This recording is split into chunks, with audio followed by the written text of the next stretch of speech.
Hey, YouTube folks! Welcome to another video on this awesome channel. Get your heart ready because this video is explosive. It's about the rematch between Magnus and Gukesh. This game is fresh out of the oven. It happened yesterday at the Grand Chess Tour in Croatia. In this video, I'll bring you all the statements. Kasparov spoke out. There was criticism all around. I'll share Magnus's statements here too. It's a complete video of a match that will definitely go down in history. Now, let's get situated. As you can see, the players are arriving for this match. There was a tense atmosphere and a huge rivalry has developed in the last few games, in the recent clashes between Magnus and Gukesh. That's a fact. Since that punch on the table, as you can see in the images, Magnus lost that game to Gukesh after a comeback. He was more aggressive, punched the table, and the images went viral. They spread throughout the chess world. And to heat up the atmosphere of this match even more, understand the results. Gukesh was leading the tournament at that moment, 1.5 points ahead of the second and third places, and Magnus here is kind of forced to beat Gukesh to try to reach the top positions. And more, as if it wasn't enough, Magnus even made a controversial statement about the world champion, put it on the air, take a look. Magnus commented here that in his opinion, Gukesh would be the weakest player in the tournament. So all this toxic atmosphere. And the pressure around this match reached extremely high levels. So let's see after all, what happened inside the 64 squares. At the end of the video, I will bring, of course, during the video, the moves, the tense moments, the players' reactions, and at the end, Kasparov's statement and the results, everything. The video is complete. Go ahead and subscribe, and let's get to it. Magnus doesn't like to get into theories, but it will happen in the opening moves. Take a look. Gukesh plays the e5 line, clearly one of the most ambitious lines against the English opening. He's fighting here for a win with black. Knight to c3 and bishop to b4. The most common move here is nd5, but Magnus avoids it and plays nf3, which is also known. Gukesh exchanges on c3, and Magnus recaptures with the d-pawn, activating the bishop on the diagonal. d6 holding the center, everything is normal. And now the move e4. It's rare because here we are on move number 5, and they're already entering a position that's been seen very few times in the history of chess. In this rare position, Gukesh played nd7, bb3, and nd5 attacking the bishop. It's incredible because here there's no more game in the opening book. It's a completely new position. Here is more or less what Magnus would like to happen, which is not to get into too much theory against Gukesh. Magnus, of course, is going to keep the pair of bishops in the game. Knight f6 now, putting pressure on the e4 pawn. Magnus defended with the move bishop to b2. Everything is natural. And Gukesh plays the move a5, already gaining space on the queen side, possibly preparing ideas like a4 already holding the knight against b4 or moves like that. At this moment, Magnus comes up with a very interesting and creative plan, which is knight to d2 now. Raphael, what plan is Magnus aiming for here? Everything has to be prepared, but he wants to bring this knight to e3, which isn't a new idea. It's been seen in other positions, of course. It just has to be done in a way that you don't lose the e4 pawn. But looking a bit deeper, what Magnus wants to do in the long run is try to get the knight to d5 provoking moves like c6 and weakening d6. See how the plans work more or less with these players, creating a weakness on the d6 square in the long run. Now, Gukesh is a move that might seem mysterious. g6, Raphael, what a strange move. Exactly, because it always looks like this move is to fianchetto the bishop, but there's no longer the dark squared bishop. What's Gukesh's idea? Bring the knight to f4, so that's what he wants, to support the 5th square. Magnus continues his plan, knight to f1 setting up for e3 later. Gukesh continues developing naturally. And now bishop to 5, both players are happy. Magnus pins his opponent's pieces. Gukesh plays h6 to escape the pin. Bishop to h4 maintains the strong pin. g5 is played and bishop retreats to g3. Now Magnus's bishop is poorly positioned. Yes, it's locked in the structure, but the knight's plan is lost. h out of 5. It's always a balance. You gain one thing, the other gains another. And the tension was high. Gukesh here is preparing to connect the rooks. He won't castle, instead placing the king on g7 and connecting the rooks. Magnus responds by playing f3. If the bishop is blocked, look there. The bishop returns via f2 square again. The balance, you can do this here. But at the same time, with the f3 move, you lose the control. The control of the h5 square. Gukesh takes advantage of this moment. He puts some pressure on the bishop. The bishop is also kind of stuck. It's not a big deal. Magnus pays attention to this. He plays the knight move to e3, sticking to his plan of knight to d5. If you take well, everything gets blocked, and Gukesh didn't want that bishop either. He played the knight to fe4, attacking the queen, attacking g2, and keeping an eye on another theme that's between the lines. Take a look, it's the idea of b5 here. Magnus, the engine move would be queen to f1. Notice that it's a strange, weird move, but the idea behind it is to clearly keep control of g2, which the knight is also controlling. But mainly, it's to keep an eye on the break with b5, which black wants. If you allow it, and Magnus did allow it, he played queen to d2, which seems, of course, very natural, but now he loses control of the b5 square. Gukesh quickly played b5 here, and from this moment on, the position starts getting more and more chaotic. Anything can happen. You can see that Magnus sticks to his plan, puts the knight on d5, and here Gukesh can't let that knight stay on that advanced post. He takes it, Magnus recaptures, and now Gukesh starts bringing his knight back into the game, keeping an eye on the bishop. Now Magnus says, hold on, this bishop isn't going to be taken. I can bring it over here and keep a long-term strategic advantage. The pair of bishops against the pair of knights. But look at this interesting thing, the center is closed, and usually a closed center favors the pair of knights. Gukesh is going to do an artificial castling, preparing the king to g7 to connect the rooks. In that game, Magnus plays g3, stating the knight won't return. It's a bit tangled, Gukesh protects his king. Magnus at this moment plays bishop to e3, keeping an eye on g5. It might come at the right moment. Magnus will prepare ideas like h4. Gukesh played here, also keeping an eye on any sacrifice that might come. And rook to g1, preparing h4, maybe even a move like f4, and if you take, I take back. That's with check. I'm targeting your king. Gukesh retreats the knight from h5 as it was idle. This is the key moment from a distance. From afar, the most striking and important moment of the game. Magnus is better here according to the engine evaluation, but he plays a move that, according to the engines, is a mistake. b4, it's not a blunder that makes you lost. And I'll bring Kasparov's criticism of the move in just a moment. b4, Magnus's idea is to try to remove the knight from c5, but he seriously weakens the c4 and a4 squares. Watch Kasparov's reaction right after Magnus plays. b4. For Kasparov, this move is criminal. Put it on the screen. Before. Oh. That's something wrong, you know. You don't play before. No, that's just, I don't want to. How do you... As you saw for Kasparov, it's a serious mistake. And here's another point. Of course, Magnus is also seeing this. Why would he play such a provocative move like b4? It's precisely to take Gukesh out of his comfort zone.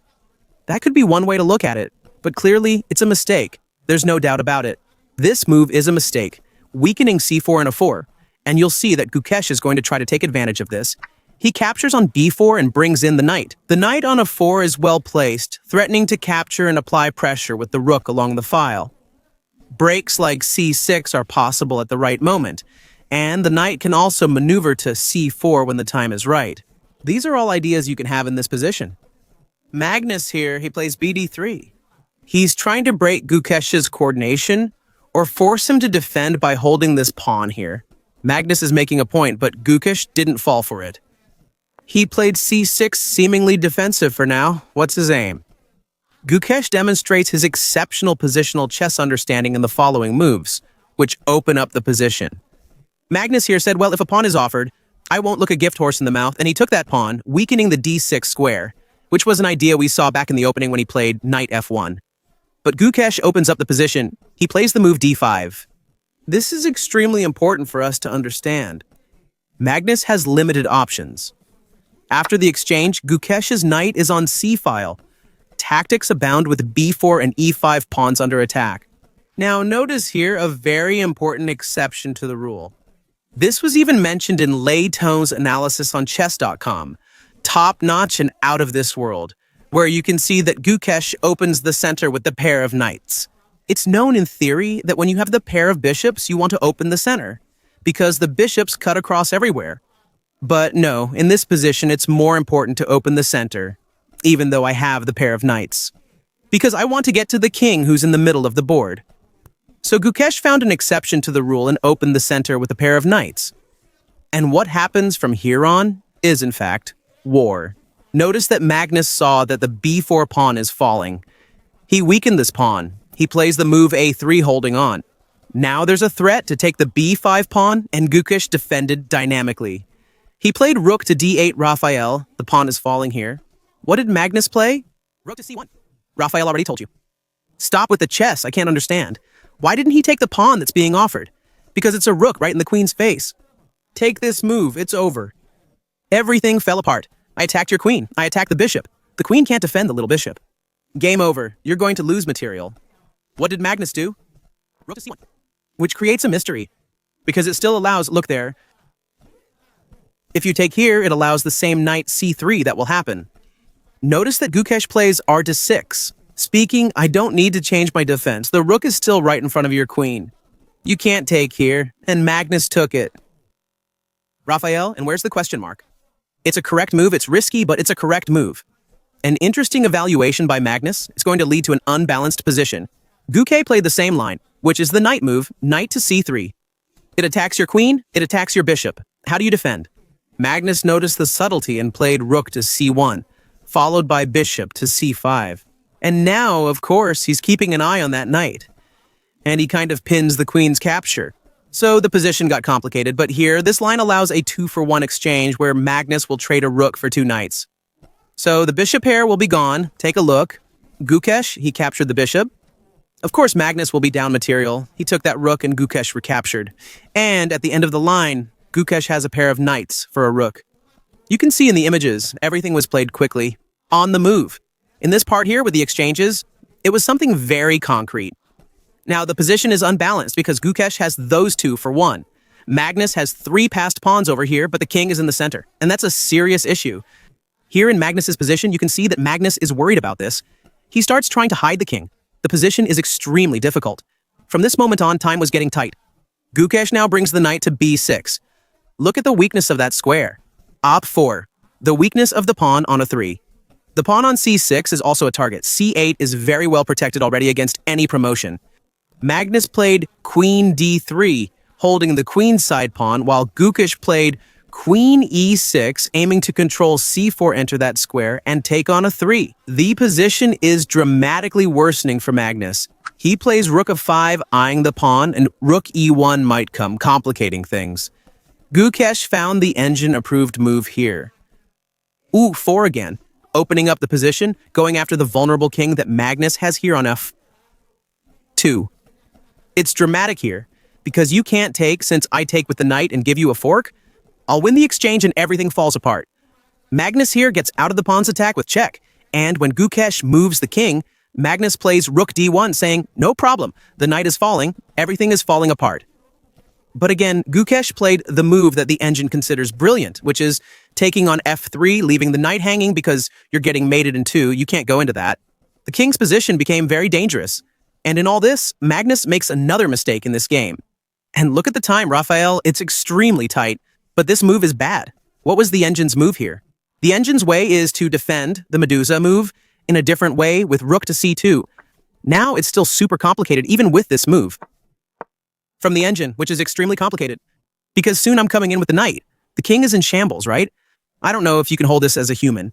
Magno played this move. The idea is to defend the check. But now Gukesh plays queen to e3. And man, I'm breaking through. He came in through h3. It's falling here on h2. It's falling on a 3. There's a knight coming in. You can't take anything, or you're going to get checkmated here. Magno's move of taking the pawn to defend queen g2 was terrible in every way. Gukesh moves to c4, attacking the rook and threatening to take on a 3. If that pawn falls with check, checkmate is inevitable, and the rook is under threat. This is the moment of desperation. Magnus plays rook to a 5 here. Sacrificing the exchange in desperation, this is a remarkable moment.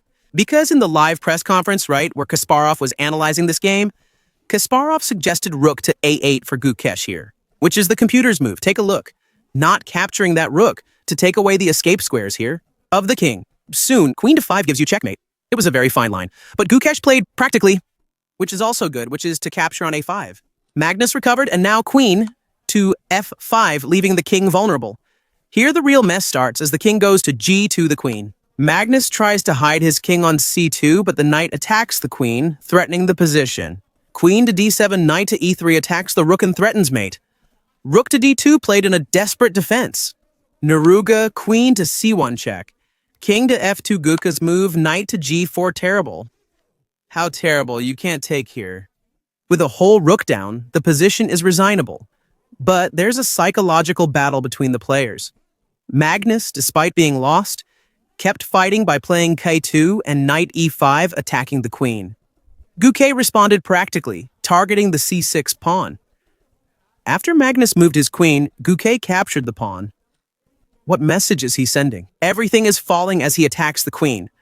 Magnus defended the queen, but the rook takes, ending the game. The king is in the middle of the board, and the queen and pawns are about to fall too. Everything collapsed. Resign this game, which is a controversial game. You can see it there, of course, the moment of resignation. It's a controversial game. Magnus here took more risks than he should have. And once again, Gukesh wins. Gukesh is victorious, and Gukesh is putting on this pressure.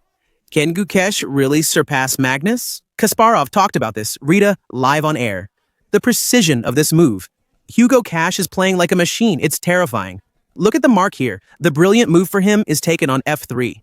Here is Magnus's mistake, which really complicated his position, the b4 move, harshly criticized by the former world champion Kasparov.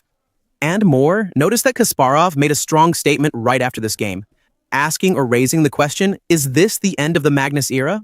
This question, that we sometimes treat as a joke here on the channel, with nobody believing it, Kasparov actually brought it up as something serious this time. Comment below what your opinion is about all this. Now, surprising results are coming in. Gukesh is currently the clear leader, 10 points, 4 points ahead of Magnus. Look at that, it's a rare thing.